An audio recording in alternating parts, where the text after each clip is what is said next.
Okay, back again. Let's have another 40-minute chunk of 30k Q&A. As I said at the time, I'd passed 30k. It's been a long time since I've asked. Just ask me what you like. Trying not to be a question Nazi and discriminate on the grounds of what I answer. I just answer whatever's been asked, and there was certainly a startling array in the first lot. So off we go again.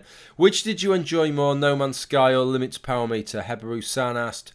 Yeah, obviously being a bit sarcastic here, these were two things a couple of years back that I previewed and waxed lyrical about how much I was looking forward to them, how great they were both going to be, and then I just looked at twat in each case. No Man's Sky's pulled itself out of shit a bit, I suppose. That's tried to redeem itself. At least Limits Power Meter is still just a heap of junk, a waste of fucking time. Will-Eyed Wonnie asked the next question, probably saw the previous one. Did you ever get a power meter? If so, which one? Well, I got the fucking Limits Power Meter, didn't I? And it was shit. But yes, I did get another one. I got a Stages power meter. I bought it second hand, saved me hundreds, and yet it was almost as good as new. I'm not even sure they'd had it out of the box.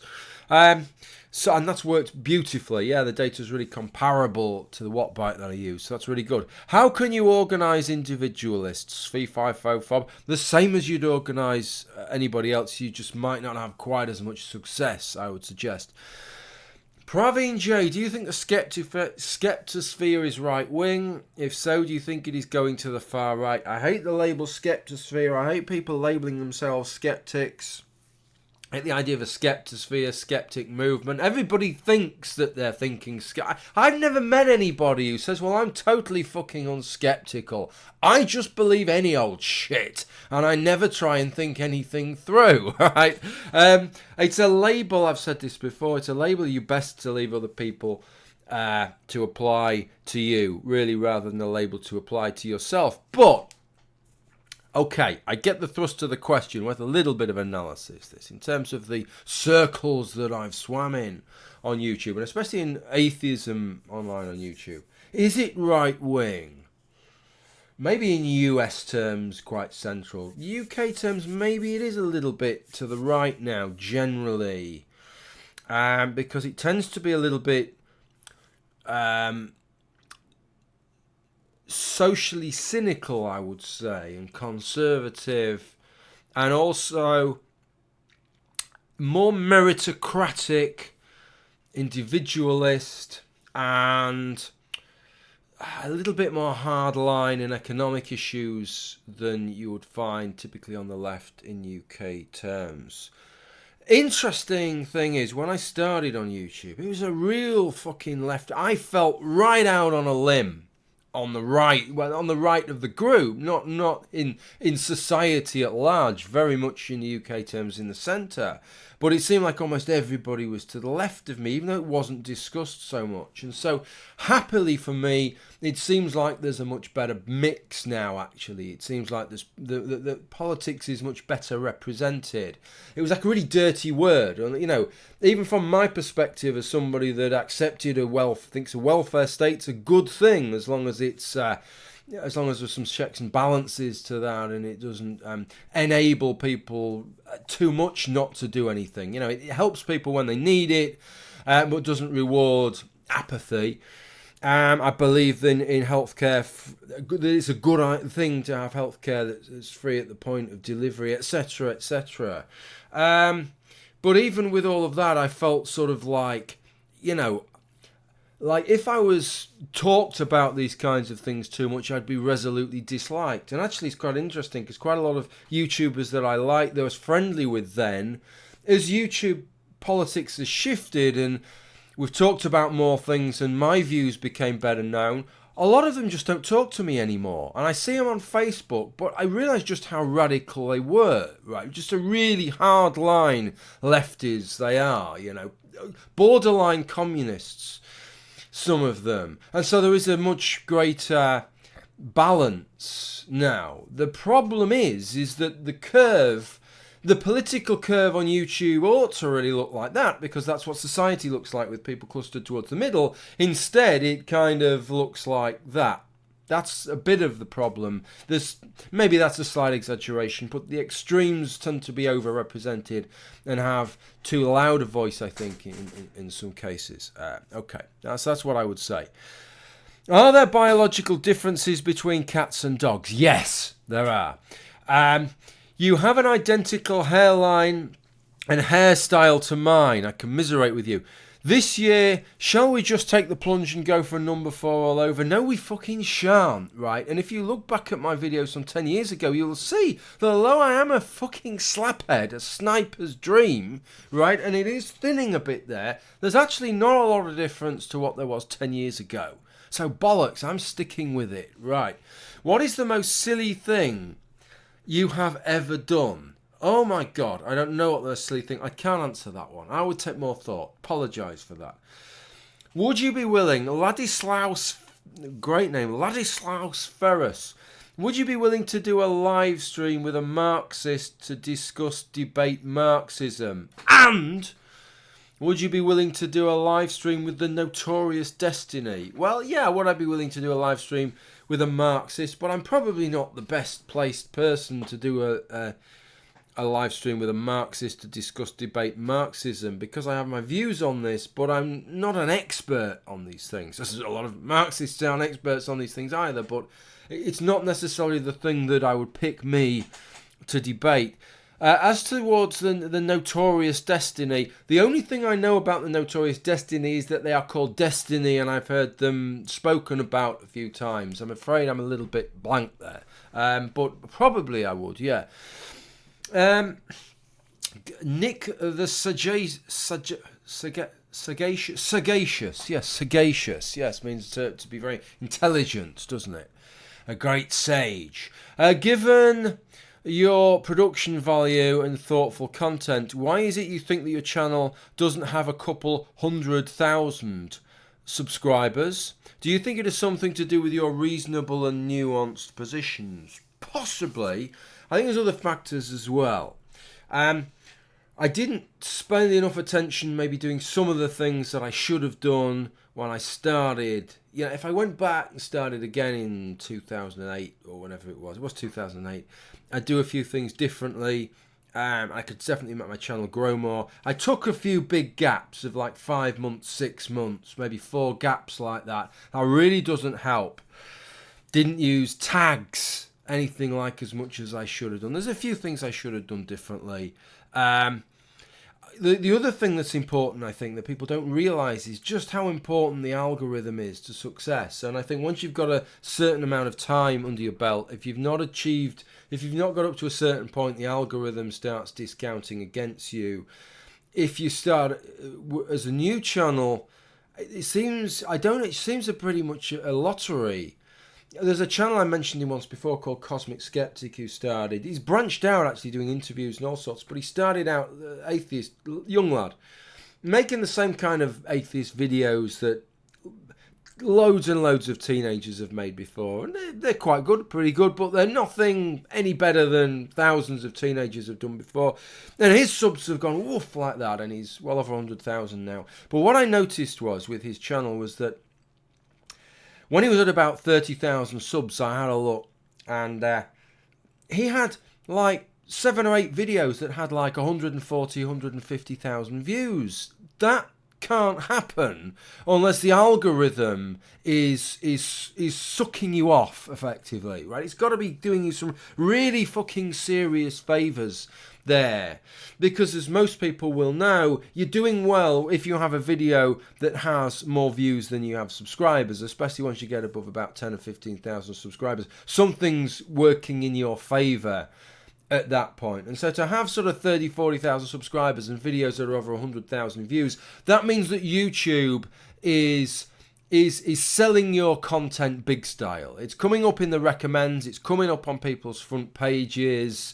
YouTube has taken a shine to you in one way, and it's throwing your videos at people like mad, and in the end they're going to click on one of them, aren't they?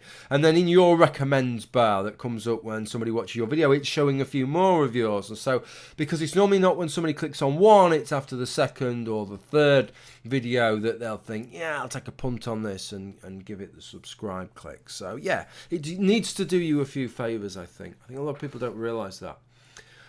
Oh, Rick Graham, do you think feminism is a tool of or the face of Marxism? And if so, why don't more people talk openly about this? No, I don't think. I think with feminism, as I said before, it's so many different things. It's a goal. It's a movement. It's an ideology. It's a social science field, and it's a social science method.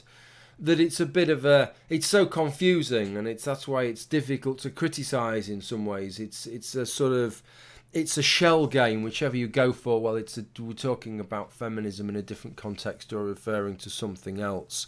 Is it a tool of or the face of Marxism? People talk about cultural Marxism now, but I think what they mean by that is they mean the kind of Marxist ideology, but looking at things other than social class, don't they? They're looking at other axes of oppression, applying the same kind of mentality to it. And so that kind of gives a link between it. And there's always been a link between feminism and Marxists, and some feminists identify themselves in that way.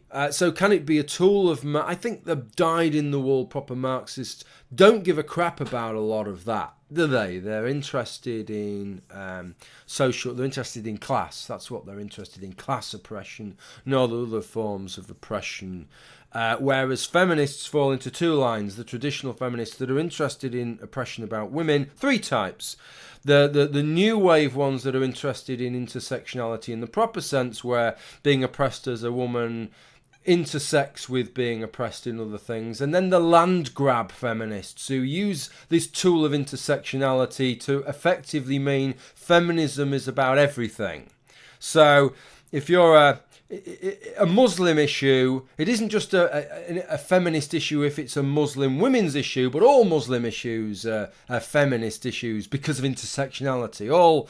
I've even heard that men's issues are feminist issues because of intersectionality. Quite where the intersection of concurrently being a man and why do you experience this? Well, because I'm a man and because I'm a woman. And it's the intersectionality of being both. It's gobbledygook. Absolutely fucking gobbledygook, that. What kind of diet and exercise routine do you currently do, son bro? Well, my diet's all of it. I don't really have a diet routine. I try and eat a few healthy meals. I drink too many nights in a week, really. At least I do a couple of night shifts, which gives me a couple of alcohol-free nights. Exercise routine, a lot of biking. Have done for a number of years now, real keen biker. I do about 5,000 or 6,000 miles a year. Something like that. So what does that average out? About 100 miles a week, something. It isn't excessive. It's about 5 hours a week, something like that. Started doing a few weights again. I used to do that. I used to be really into weights quite a while back now, and was kind of a fairly lean 15 stone, and then lost some weight down to about 13 and a bit stone, and then became quite porky. I'm one of these, I only put weight on in the middle, quite a porky 15 stone 4, and then the other year, you'll notice it on my videos actually, just through a serious amount of cycling and watching while I was eating, got down to about 12.7, which is quite light really for a guy in his mid-40s who's 6'2", and I'm about 13.5 stone now. Happiest at about 13.5 stone. Is there any channels in defence of social justice you appreciate despite the difference of opinion? Yeah, there always has been. I mean, I think ContraPoints does some quite clever videos, and I like his stuff. And the very nature of what he does means that he considers different. It's not just dogmatic, this is a point of view, but the nature of his style, where there's this kind of dialectic style going on in his videos, which is the basic thing of ContraPoints, I think was the name. He's quite, I quite appreciate that. And of course, his channel used to be called Nicotine 2 years back as a YouTube atheist channel, and I enjoyed. Is it he or she now? I don't know. I apologise if I'm misgendering. I don't know. He was definitely he back in the nicotine days, and appreciated the stuff that they did then, and I still do now. Dick Coughlan, somebody, I know a lot of people don't like him. I've always got on really well with Dick. Dick talking about the sort of left-wing way. that was typical. That was a typical kind of centre of gravity, I think, of YouTube atheists back then. But one thing with Dick is that we disagree on a lot, and yet we still get on, right? Because we both know that fundamentally each other's a decent person, and we can tolerate the fact that we don't think the same about everything. It would be great if there was more of that on YouTube, really. He wasn't one of those ones who, as times progressed, just sniffily decided that I'm too despicable a person to talk to anymore. So, you know, there are people that I don't have an issue with like that. Morally Grey, yes, the very intellectual Morally Grey has asked, are traps gay? not his most intellectual question there. And also, what would, I'm taking a piss a little bit, what would make you become a feminist stroke SJW? Well, I mean, look, I never said I'm not a feminist or I am a feminist. I say I don't describe myself as a feminist. If we're talking about equality of opportunity for women, treating everybody as individuals and trying as best you can just to ignore whether anybody's male or female and just allow people to rise or fall according to their own abilities, which is what feminists have called for most of the existence of feminism, I think. If it did what it said on the tin, right, the sort of dictionary definition, then I'd have absolutely no problem whatsoever. But it does tend to go beyond that particular remit somewhat. So that's the problem with it. Social justice, what would lead me to become a social justice warrior? Nothing. Not because I'm not pro-social justice, because by and large I am pro-social justice. But it's the hardline social justice, the ridiculous social justice positions, and it's the warriorist mentality of people that means that they achieve less than nothing. They do more harm than good. They polarize. They push people away more than they bring them in line with their views.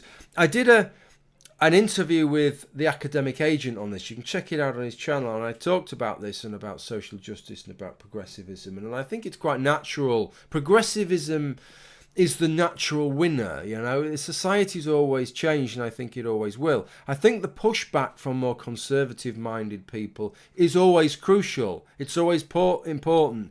It seems to me a natural defensive action and a natural valiant defeat in the end, in that society always does change. Looking back on it, there always has been some form of social progress, and I expect that will always continue. But you need that vanguard. You need that defensive action, because you can tell. Just go and watch some SJW videos on YouTube, and you see that they'd happily just fucking have that train speeding so fast that it'll just go straight through the fucking buffers. Nothing's ever checked. Nothing's ever thought about. There's no measure to any of it. It's kind of scary. Let's not think through anything. Everything needs to change 5 minutes ago. You know, and then we'll just deal with the consequences after they happen. I don't. That's the problem that I have with it, and that's part of the warriorist mentality. It doesn't have those checks to it. You need social conservatives, and you need actually people in the middle to sort of mediate the whole thing as well. And to try and pick the bits that are worth changing in the bits, like I've said with transition, like I've said with the genders thing, right? Am I okay with the idea of non-gender binary people? Well, yeah, I am. I can see that gender isn't a specific thing, but at the same time, do you need 50 fucking non-binary gender identities? Of course you fucking don't. You know, look at the array of different ways in which people express being a man, the array of different ways in which people express being a woman, and a dazzling array. We all know men that are dazzlingly different from other men in the way that they express being a man, the way they feel about being a man. And that just takes two fucking categories, man and woman. That you should need 50 fucking categories in between that is beyond fucking ludicrous. So it's about picking the bits that are sensible and the bits that are a piss take, as far as I'm concerned. Should YouTube content providers Breath and Scream, this is from, should YouTube content providers in a similar mindset to yours ignore people like Shives and Winters? The viewership is really low. Would it not be more productive to focus on people or organisations with more influence? Probably, actually. Probably it would. But it's such good sport in some ways. That's the problem. It's such good sport. And people like Shives and Winters, for all the high-minded talk that you get off somebody like Christy Winters, for all the high-minded rhetoric you get, 90% of the content of her channel is drama and bollocks about Bering and Sargon of Akkad, isn't it? It's on the intellectual level of Big Brother or some kind of fly on the wall documentary crap, you know. Honestly, so that's the nature of the beast, and people are interested in that. And that's the other thing, is that people are interested in that. And from my perspective, if you look at the videos that I've done on people like Steve Shives and Christy Winters, which you can file under drama, by all means, but if you watch what's in them, it's an entree point, usually. Usually it's an entree point for discussing the issues and the things as well. It's not just drama for drama's sake. There are discussions of things behind it. So that's kind of how I view that. Okay.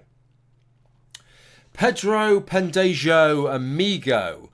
Would you speak at one of the live TWIS events? What I don't even know what that is. If Sargon asked you, I'd probably say what's a TWIS or TWIS event. Somebody's going to tell me what that is, and I'm going to be like, oh, of course that's what it is. But I don't know. Oh, for fuck! Can you just have names that can be pronounced, for fuck's sake? Gordius Certaminis. Are there any SJWs that you secretly quite like? Well, I've answered that one, haven't I? But it's not secret, because there's nothing wrong with like people who you disagree with. Probably 80% of the videos that I watch are people I disagree with, not people that I agree with, really. Okay. Son is the father of man. Okay. I think he made a video response to me at one point, which I responded to, as I recall, in quite a lengthy comment on his channel. Now, I have a question, though. Why is it that you talk such a good game in your videos and ask us theists to dialogue with you, but then when we do, you disregard what we have to say? I mean, are you really looking to talk, or are you just looking to be lulls-worthy and here for your subscribers? I find that very insincere. I have made about 3 video responses to you where I've made a very sound philosophical case based on phenomenological methods and straight-up logic for the existence of the soul, and you've not even acknowledged my argument. I'm almost certain, in fact, I'm going to click on this twat's link here, and I don't know how many videos he's made, because, let's have a look. Let's just have a little look. I apologise, this is not making for perfect viewing. Okay, he's got nothing older than a month ago on his channel, so none of the video responses to me. But I recognise the guy, and he's talking bollocks because I left a very lengthy response on one of his videos there, so I'm not going to engage with that anymore. David Battler, Liverpool or Everton? Liverpool. Everton. I think I hate about Everton is it's a fucking tune, a cheesy twatty Zcars theme tune at the start of every what the fuck? It's shit. You know, you'll never. I'm not a Liverpool fan, but that stirs the fucking passions, doesn't it? You'll never walk alone, belting out. You know, right, Jimmy Savile, and I'm assuming not the Jimmy Savile, the infamous child molester, because he's dead. Would you rather shit a watermelon? This is another example of the highly highbrow intellectual stuff. I'm pleased I've not got a sort of, you know, you get people with 1 million subscribers, but most of them, it's low-grade fucking individuals. I've got a small nucleus of proper intellectuals on my channel. Would you rather shit a watermelon or piss out a strawberry? Fucking hell. I'm thinking. I'll tell you what I'm thinking. I'll tell you what I'm thinking here. I don't know why I'm taking this seriously. I'm thinking whether your colon and lower intestine actually expand. If it was a smaller watermelon, I mean, it's still big, would it rupture your bowel? I don't know. If it could contain it, if you could hold it in there, watermelons rot down to fuck all. I'm just thinking with the heat of it being inside you, if you could suffer it for a few days, whether that might, speed up the rotting down process, and you might be able to shit it out, not as a whole thing. I don't know. Oh, it's fucking hell. No, maybe piss out the strawberry, because you couldn't piss out the strawberry, could you? But if it was in your bladder, that's not going to kill you. You could go and have it. I don't like the idea of my intestine with a watermelon in it. I think I'm probably going to die. Okay, that's answered that one. David Murphy, what would you point to as the single best standalone video you've put out? Fucking hell, note if you answer saying, oh well, I can't just say one, then I will spend an hour pressing traffic light buttons with no intention of crossing.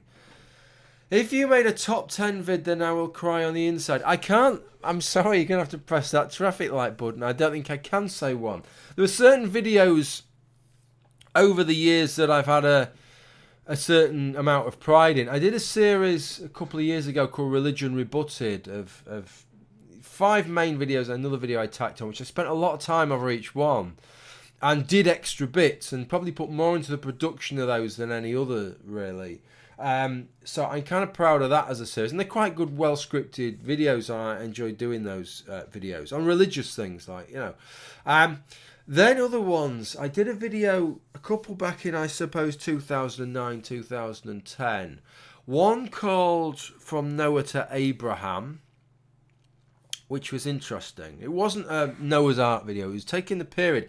It was one of these things, the reason I like it is 2 things. One, it'll have been the first video that I think I got the whole thing out in one take. Not the first take, but the whole take. It was about 12 minutes long. It couldn't have been longer than 12 minutes at that time. And it just all came out right, just now and again you get one and you just rattle it off.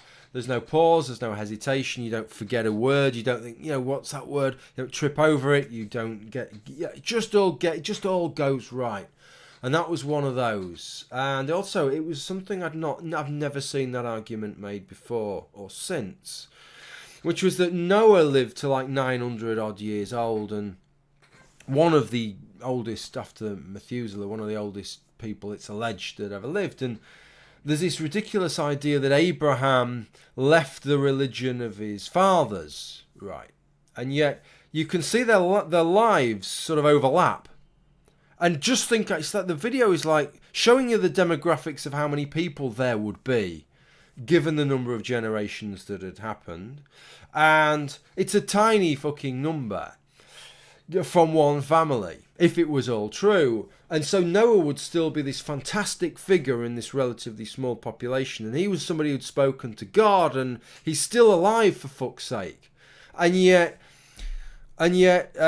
Abraham had left the religion of his fathers, so ludicrously somehow to go to the proper God.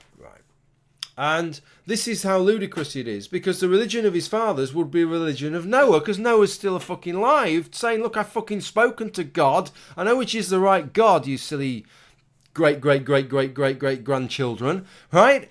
So it doesn't fit together. And the reason it doesn't fit together, of course, is because the books of the Tanakh, the Old Testament, the Torah, as it is in this case, because it's still in Genesis, isn't it, are trying to fit together these different stories that are from different traditions, and in some cases then within the Israelites, different communicate. You have these different sources there, the priestly source, etc., JEPD. So the Elohist source, the Deuteronomist, all that, the Yahwist source. So, but prior to that, you're fitting together these different traditions. So you've got the Noah story, which is the Sumerian, Akkadian flood myth thing coming from Mesopotamia, which is probably where the people had come from, immigrated from originally, and then you've got these more recent stories and the stories of the emergence in some ways of the separate Israelite identity from the Canaanites, and they're trying to fuse these things together, but these stories don't actually mesh. And so effectively, in many ways, the God of Noah is different from the God of Abraham, but the Bible doesn't portray it as that. But interestingly, actually in the narrative, it shows up when you put it together. So that was something I'd never heard before, and so that was one. Another at the same time was a video called "I Know You Haven't Got Soul," which again is another thing I've never heard anybody do this, and it fits in with that God is Father, Son of Father and Man. This was a video where what I did was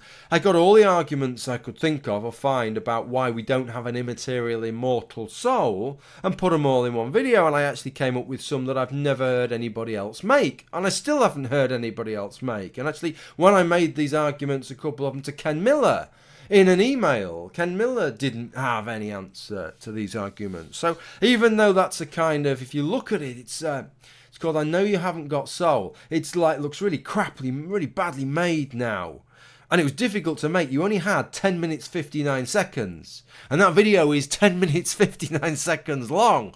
Right. But yeah, I was kind of proud of that. And then more recently, on a totally different tack, I made a video, the duplicity, what is it? The hypocrisy and duplicity of Christy Winters, which is much more of a drama, infighting video. But for me, having made a number of those kind of videos over the years, that for me was the one that I'm happiest with as a unit. For me, that's like if I had to say to somebody, this is how you make this kind of response video to somebody that you don't like very much. Right, this is how you put it together. That would be my example of how I was kind of proud of that, even though, like, in a way, it's a sort of it's a less intellectually lofty type of video. Okay, let's just move on. That took a little bit longer than I'd have liked. Why do you think the far right and Trump have basically been given a pass by the so-called skeptic community up till now, and is there a backlash coming? Why do I think the far right and Trump have been given a pass? I don't know. I mean, some of it baffles me. The idea that people like Sargon of Akkad saying, "Well, I'm left-wing, but I think you should vote for Trump." I mean, I know I've heard all these reasons, but it doesn't really make a lot of sense for me, and I don't know whether if Donald Trump was running to be the British Prime Minister, I honestly don't think he'd give Donald Trump, I wouldn't vote for him in a million fucking years, I've got to say, because I just can't see why anybody would want Donald Trump as their, well, head of state in that case, or head of government as it would be in the United Kingdom. It just doesn't make any fucking sense for me. But I don't know. Why have they given the far right? I don't know that the far right's... In some ways with the far right, it's because eyes have been on something else. Perhaps because it's difficult sometimes to fight on two fronts as well, especially if they're in opposite directions. You end up stuck in the middle, taking flack from both sides. It's the same way as you see on the sort of SJW hardline progressive community, in that they don't want to squabble too much even when they disagree with one another. It's for the same reasons. And there have been some things in common, of course, some common enemies, and that's the problem with some of these issues. It's the same with... There were people that, before I started, prior to 2012, or a little bit after that, when nearly all of my material concerned atheism and religion, and there were people that really maybe thought I was a decent sort of enemy, or whatever, a decent opponent, but that was about it. They didn't have too much positive to say about me, but now would have more positive things to say about me because the issues that we have in common have cropped up. There were always issues in common, but they just weren't things that we discussed online, So I think a lot of it is to do with things like that, and it's also about what you're interested in. I mean, I remember back... mentioned Dick Coughlin earlier on in this video. He's always gone after the far right and things like Stormfront, people like that. He's always done that because he's always had an interest in that, and I've often followed a lot of what he's done and laughed at some of that and admired some of what he's done with that and the shit he's took and the fucking threats he's took by doing so, actually. But it's never something that's really interested me. Not because I hanker some secret sort of far-right desire for a white ethno-state or for that white people are better than everybody else or anything like that. It's none of that. It's just you're interested in talking about some things and not others. Some things you're motivated to argue about, and other things you might disagree with somebody, but you never feel that same motivation, and everybody's different in that way. Deconverted man. Will you show us around your background, the arcade machine and other props and such? Is your hair grey normally? Can you do impressions of famous people and or YouTube people?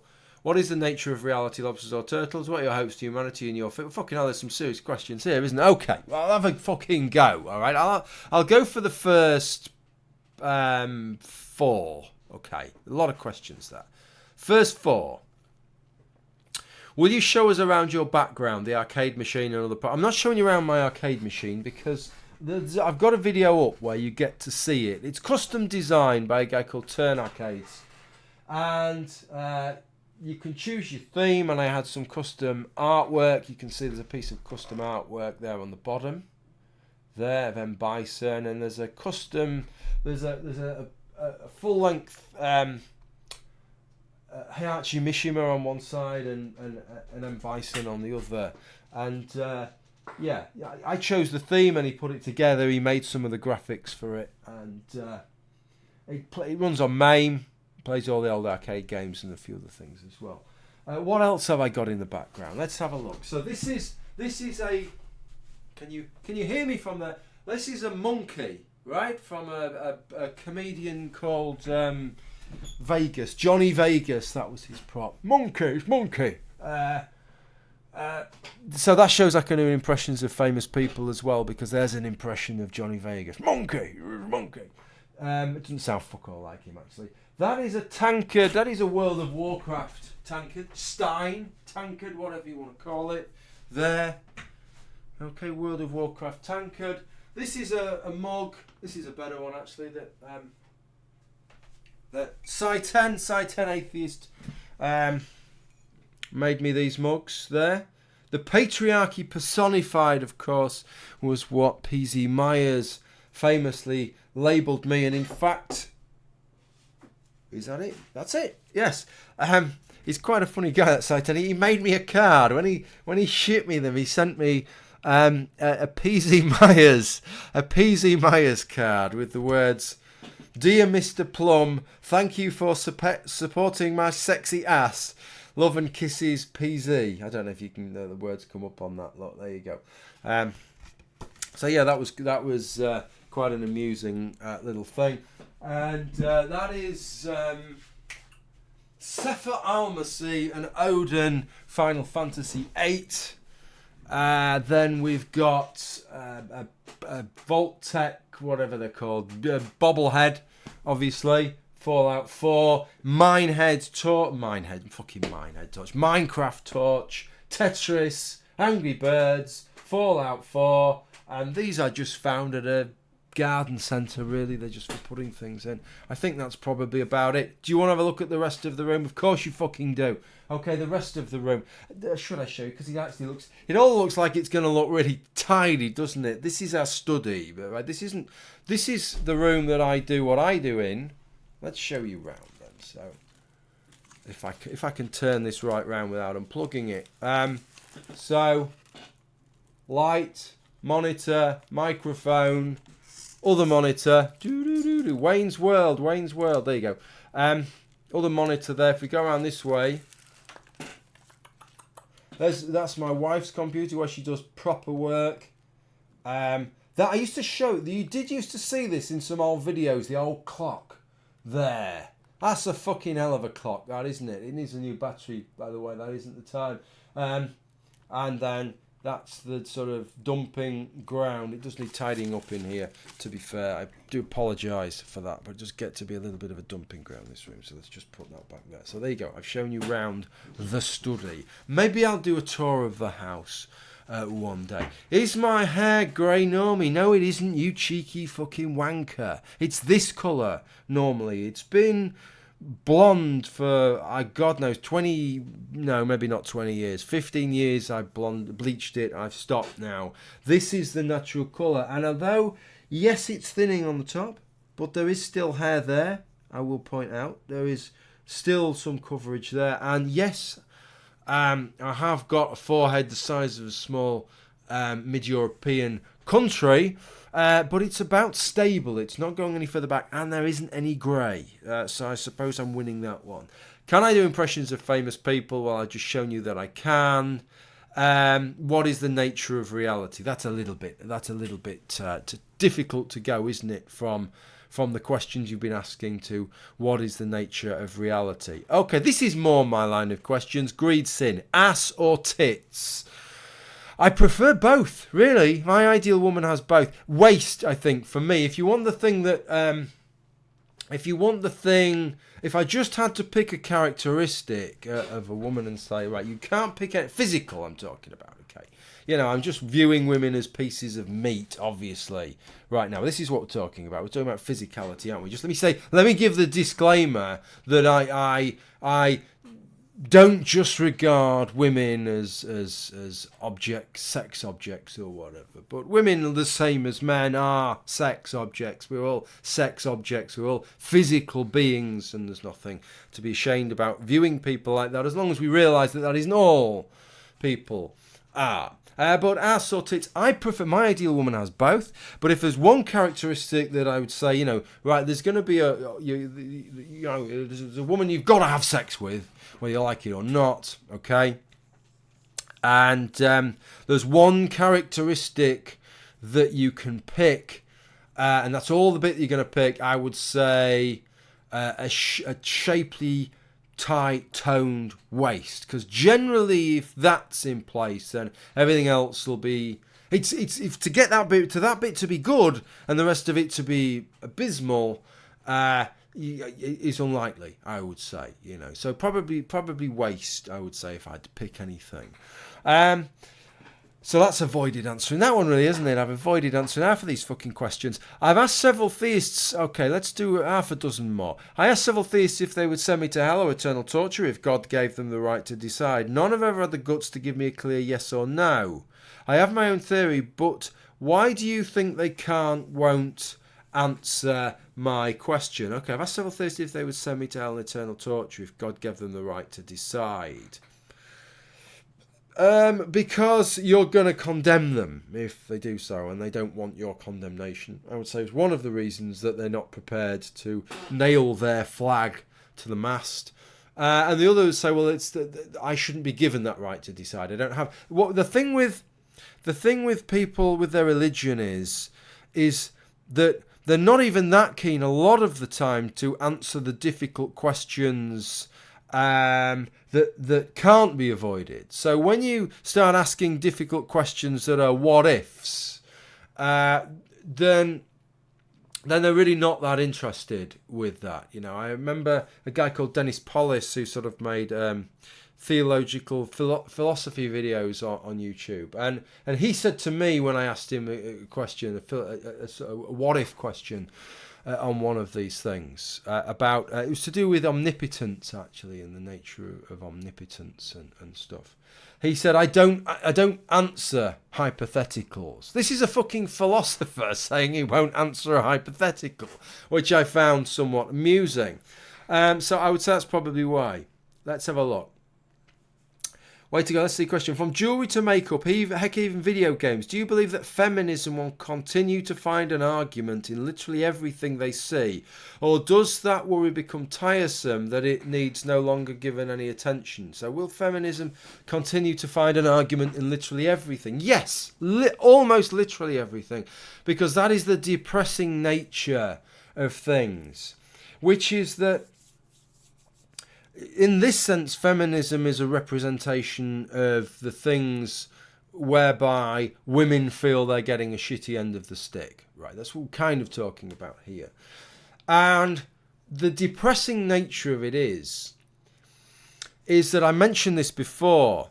I think I tongue-in-cheek titled it something like Noel Gon's Law or something. It was to do with a video that it was in, a play on Sargon's Law, which was that Noel Gon's Law was something like, equality's been reached not when everybody stops complaining, but when everybody's complaining equally. Because that seems to be the nature of things. If everybody's getting a fair slice of the cake, actually, if there's nothing wrong, then everybody feels that they're hard done by. That it's like everybody needs 55% before they think they've got 50%. That's just the nature of human beings, I think. So you're seeing it already with situations where different groups are looking at exactly the same thing and they all feel hard done by.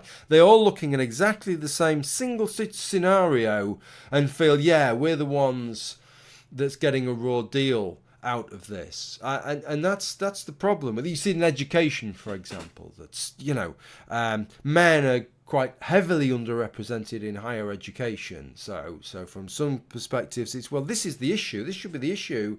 The women are grossly outnumbering men in higher education, but then from the other perspective, it's no, it doesn't really matter what the numbers across. It's the STEM fields. They're the important ones. Those are the STEM fields where, I mean, this is how it goes, even though actually overall in STEM, male and female numbers are pretty close. It's the fields of STEM where women aren't underrepresented, then they're the problem there. And so you've got to go a long, long way. That's a good example, that, because that's one where traditionally women really did. They suffered on most things, and then gradually they've got to the point where, from my perspective, I would say they've taken it beyond halfway. As I say, fields overall, women are overrepresented. Even in STEM, when you look at all the fields put together, the numbers are similar in degree level. Men and women taking bachelor's degrees. But even then, it's then, well, what are the physics and engineering and computer science? Those are three areas in STEM where women are the ones where they're overrepresented. They're ones where they're underrepresented, so they're the issues. That's the issue. That's the real issue in education. So this is how far you have to go before that side is sated. But by the time that side is sated, then the other side's going to be screaming fucking blue murder. So no, I don't think this will ever fucking stop. It's just going to go on forever. That is the depressing reality. I'm sorry, it's fucking depressing, I know. 3 steps sideways. Let's have a look. How many more should we do? Let's do 3 more. How have your core social political beliefs shifted over your course of time on YouTube, and if so, why? No, they haven't. But you wouldn't really expect that. I'm 45 years old. I was 35 years old where I started. If I'd started at the age of 15 and I was 25, you'd expect more of a shift. Or if I just never really thought about many things. I have changed my position on some things. I talked about trans issues. Did I? No, I didn't. I talked about non-gender binary earlier on. But a trans issue would be something where I've took a more sober thought about it. And maybe if you'd spoke to me about trans women 10 years ago, I'd be more likely to see them as some kind of a joke. I've thought about that more and realised actually just how tough that must be. How tough just everyday life must be. Everyday things that I take for granted, going to the gym, using public toilets, not being laughed at and scoffed and ridiculed. So however hard it is to get my head around somebody being like that, people are like that, and it must be, there's got to be a strong mental motivation before you take the plunge. So you've got to be in serious mental turmoil, I would suggest. Especially if you're an older guy and you don't make if you're Blair White, it doesn't matter so much, does it, right? Because you look pretty hot as a woman. But if you look a bag of crap, right, that can't be easy. So I think the laughter's stopped over something like that a little bit more. Take things like that a little bit more seriously. My view of religious people has shifted a little bit. I mean, that's the thing that I've spent more time talking about than anything else. And some of the hostility's gone with. I still disagree over the basic issues. I still regard myself as an anti-theist. Still think the world would be a better place if there was less religiosity as a gradualistic process over generations. I think the world would be a better place. And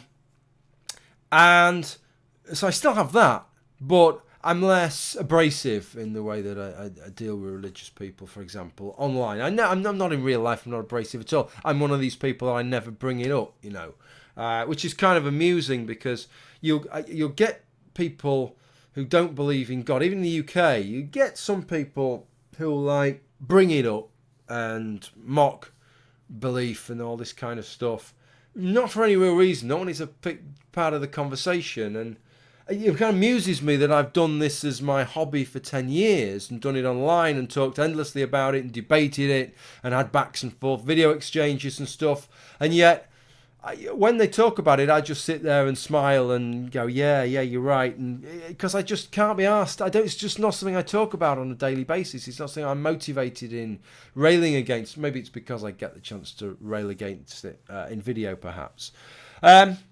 What is your favourite video on your channel as far as scripting and production are concerned for the year of 2017? I can't answer that. I don't really know, actually. I don't know. I love it. I tell you the great thing. This what I will tell you on those lines is that one of the great feelings. This is part of how video making goes for me. Depends on the video, but sometimes I get an idea. I want to make a video. The best ideas are when it ties two or three things together, and something happens, and I think, "Whoa! I wanted to talk about this and this. Now this has come along, and I can include these elements." And so I start getting a bit of paper and sketching stuff down, and I get my phone and I'm dictating stuff into my phone, and it all starts to build together, and I start writing more down, and I'm looking bits up, and I'm screen grabbing bits, and I'm saving things that I want to go back to, and it all starts building up. And sometimes I work, I'll do a video, a pledge video, decent video, and that's all the notes I'm working to. And other times there's 10 fucking pages. It just depends. And as you know, I don't read from a script, but what I'll do is I'll break it down I'll talk for a few minutes, and I'm sort of work through what I'm going to talk about in that, and then I'll sort of talk through that bit, maybe do 2 or 3 takes and then move on. But it's like an unloading process. It's horrible. Sometimes I can't record for 5 or 6 days, and it's all building up, and I'm working through these things and thinking about it all the time. And then the recording process happens, and I get the chance, and I get a few hours to record. And then it's just the best feeling once I've finished it and I've said, thanks for watching, goodbye for now. And it's like, it's like doing an exam, and then if it's gone well, and you think, it's all there, it's all in the can, it's all recorded, it's all gone well, and it's like you just had an exam, and you think, do you know what? I don't need to think about all those things anymore now. All those things that were just going round and round and round and round and round, and you just keep adding more and more until you feel like you're ready to pop with it. It's just like, even not just facts, but turns of phrase and what order you're going to say things in and how it's all going to work. And then it doesn't empty, but it just goes away. It's just like, I can forget about it all now. It's all there. I can just do the editing process and just add the bits, That's a great part of it, but I don't know which one. That's a little bit about the scripting and production, but I don't know which was the best one. Okay, do one more here. If I remember, this is Micmac. If I remember correctly, the identitarians should say, believe that in the long run, due to mass immigration, the white race is threatened to become a minority and eventually disappear. Do you agree with that? And if not, how would you argue against it? Congrats to the 30k subs and keep on the good work. Okay. White race is threatened to become a minority and eventually disappear. Yeah, quite possibly. I mean, it depends what you mean by what would concern me more. It's culture, not I don't really give a crap about the colour of people's skin. I maybe fear. You can look at demographics of people with very, very different viewpoints, right? So there's about 230,000 people entering the United Kingdom. Sorry, this isn't just entering the United Kingdom as in immigration, but it's the overage of immigration over emigration. And I don't know. I think it's maybe about 400,000 if you take it off, new people. And there are a substantial number of Muslims, and there's a substantial people who are Muslim in the United Kingdom are having more children. So that is change. It hasn't at the moment. And in 10 years' time, it won't be significant, and I don't think it will in 20. But yeah, in 50 years' time, 100 years' time, if that isn't checked in some ways or other, that our culture is significantly going to change. And actually, a lot of these Muslims don't want to live in Muslim majority countries, right? They would rather live in a secular, free country like this. They enjoy our values, some of them. But the fact is that Muslim countries haven't got a particularly good record of keeping hold of those values. It seems to be something intrinsic in the Islamic culture that leads itself to the strong man, that leads itself to that empowers the devout and the pious, such that the devout and the pious can then stomp on perhaps the more sensible, the more pragmatic, the more reasoned and rational. So that's a concern. That's a cultural concern. That's different from it's not because they've got brown faces, like I did a video a bit ago, why I wish all Muslims were white, because then you could just deal with Islam the same as anything else and nobody would accuse you of being racist. In terms of white people becoming a minority and disappearing, yeah, to some extent, but I'm just not bothered about that. And a lot of that will happen because we'll just breed with one another as well, you know. I had a girlfriend for 7 years who was her family was Chinese. She wasn't born in Hong Kong, but her parents were from Hong Kong. And that didn't work out, but that could have worked out. And does it matter? No, it doesn't. I couldn't give a crap about that. I don't see that kind of ethnicity must be in the same way as, you know. Well, we don't want Asian elephants breeding with African elephants in our zoos or whatever, because we want to maintain these distinctions. I don't think that matters. Quite frankly, you know. Even though there are distinctions, not along race. Race is a pretty poor way of looking at it. But there are clearly clearly common ancestral populations of people with quite large distinctions. I mentioned this in a comment with somebody just the other day who was talking about subspecies and saying humans don't have subspecies and giving all the reasons why. I said, well, if you apply the same logic as we apply to other animals, then we do, actually. I mean, I mentioned the pygmy blue whale, which split from other blue whale populations, we believe, about 20,000 years ago. They believe has some interbreeding with southern, because it's in, I think, the Indian Ocean or something like that, has some breeding with southern hemisphere blue whale populations, yet is regarded as a subspecies because it has some genetic isolation and it has a different physiological characteristic. It's about 15% shorter than other blue whales. Pygmy human beings are about, the pygmy tribes you find around the Congo and stuff like that, in two populations, eastern pygmies, western pygmies. Their genetic isolation from other African ethnic groups started about 60,000 years ago, we know through genetics. In fact, the East and West Asian populations, their isolation started about 20,000 years ago when the pygmy blue whale was just starting its genetic isolation. And they have about the same 15% shorter than most other populations. So if pygmy blue whales are a subspecies, I don't know why pygmies aren't a subspecies. But what does that matter? Does that mean, well, we're different to pygmies because we're subspecies? It doesn't make any fucking difference. It doesn't make any fucking difference. It wouldn't make me not want to have sex with a pygmy woman or have children with a pygmy woman. I mean, I think there'd be some pretty significant cultural boundaries there, and they do look a little bit weird, actually, because they haven't got much of a neck. But yeah, I don't know, I'm particularly attracted to pygmy women. I don't know, you can send me some pictures and try and change my mind on that one, but you get the point that I'm making there, right? It doesn't, none of that fucking matters, really. Okay, that's it. I'll answer one more. Losing 114 asked why. I don't know. Okay, that'll do for now until part 3.